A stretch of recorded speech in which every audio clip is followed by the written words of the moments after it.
جب زمین کوٹ کوٹ کر برابر کر دی جائے گی اور تمہارا پروردگار جلوہ فرما ہوگا اور فرشتے قطار در قطار آ جائیں گے اور دوزخ اس دن سامنے لائی جائے گی، تو انسان اس دن سوچے گا،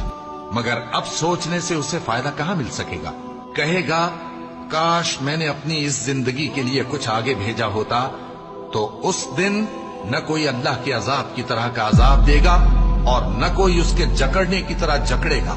اے اطمینان والی جان، اپنے پروردگار کی طرف لوٹ چل، تو اس سے راضی، وہ تجھ سے راضی، سو تو میرے خاص بندوں میں شامل ہو جا اور میری بہشت میں داخل ہو جا۔ اور ان کو اس شخص کا حال پڑھ کر سنا دو جس کو ہم نے اپنی آیتیں عطا فرمائیں اور اس کو علم کے لبادے سے آراستہ کیا تو اس نے اس کو اتار پھینکا، پھر شیطان اس کے پیچھے لگا تو وہ گمراہوں میں ہو گیا، اور اگر ہم چاہتے تو ان آیتوں سے اس کے درجے کو بلند کر دیتے، مگر وہ تو پستی کی طرف مائل ہو گیا اور اپنی خواہش کے پیچھے چل پڑا، تو اس کی مثال کتے کی سی ہو گئی۔